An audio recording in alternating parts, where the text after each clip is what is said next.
Yeah, that's right. Here we go. One more time today.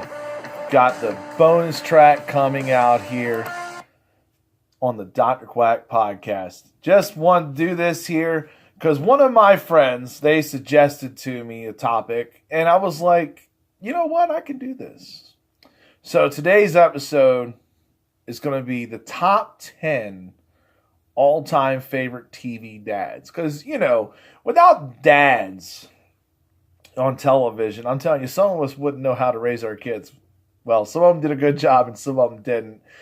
But, I mean, you learned a lot sometimes from them, and just the good and the bad. But, so here we go. Here is my top 10. Okay? A lot of this was a very hard choice. You could probably put these in any order you want. But to me, if you made this list, that means that you were an influential dad on television here. So number 10, I have Carl Winslow. Carl Winslow was from Family Matters, if y'all remember TGI. Fridays over there. Remember that in the 90s. Yeah, I mean, he had Eddie and Laura as his son and daughters, and Harriet as his wife. And, of course, he had to deal with Steve Urkel, which wasn't one of his kids, was actually his next-door neighbor. But believe me, he treated him like a son towards the later episodes. Took care of him really well. And taught him a lot. He was always there for his kids. He always did a great things with them. It's like every episode was just a valuable lesson in life, I felt. And it was very influential on my childhood, learning a lot from that show. But, it definitely made the list there. So, continue on. Number 9, Danny Tanner. His stand-up's hilarious, but his TV show, I mean, it had its jokes, of course, Cut It Out and all the other cheese lines. Part of that, TGIF Fridays there, yeah.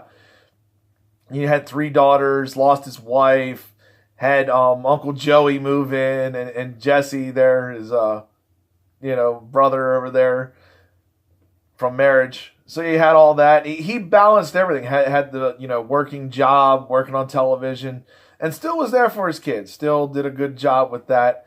He was another one. There you go. Number 8, Dan Connor.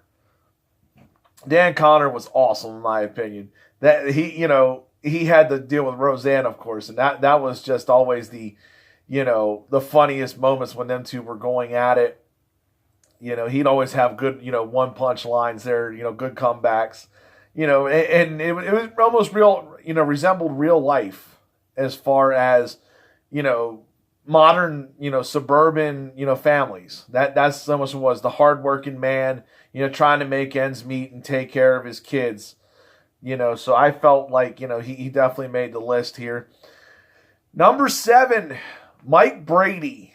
No, not Tom Brady. Mike Brady from the Brady Bunch. I mean, guy had 3 kids of his own. Met a wife over here who had 3 daughters of his own. 3 sons, 3 daughters. And they were practically about the same ages. You had the 2 teenagers, the 2 that were in between, and the 2 young ones. All there with a maid. And, that show was definitely, interesting during the 70s. You seen that a lot. I felt like, he always tried to take care of his family first. But, he was the working man, another one. Never wasn't really at home as much, but definitely tried to take care of his kids in every way he could.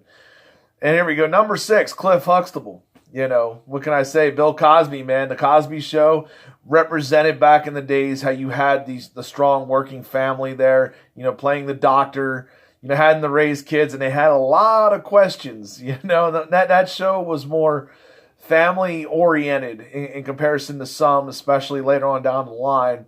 It was like, that's what they wanted. But here we go. Number 5. Excuse me, got a little bit of cold. But number 5, Tim the Toolman Taylor. The Toolman, the guy who always was representing masculine. All that. Had 3 sons, and of course, Jill, his wife. And, the best part about that show, besides Tim, blowing up everything, and, you learn valuable lessons from that too. But of course, if he did know something, he always had his good friend Wilson over there, the next door neighbor. Wilson probably pulled him out of more jams than anybody you could think of. Of course, Al over there, I don't think so, Tim, being his assistant. And Pamela Anderson being on there, which was always a plus. Young Pamela Anderson. Number 4, Philip Banks, Fresh Prince of Bel-Air, Uncle Phil.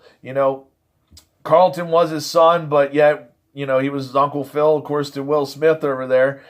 And it was, he was always there for his kids. He was always there to make sure they were raised right. If they got into trouble, he took care of them. He made sure that, if it was the law or if it was a gang or whatever it was, he was always there. And of course, everybody remembers that last episode, the one they play a lot on Facebook, the one where Will's dad left and, he was crying. That was probably one of the saddest moments on television. You couldn't, probably hide a tear back in the house because it was really heartbreaking. But that's what I'm saying. Phil was even there for that. That definitely made my list. Number 3, Red Foreman. Red Foreman was phenomenal. That this guy, he kicked ass and took names, man. He did not care. He would come out there and he would lay it on the line. Yeah, he took care of his daughter and he took care of his wife. But his son, he let him get the 3rd degree. There's that knife hand. It comes out.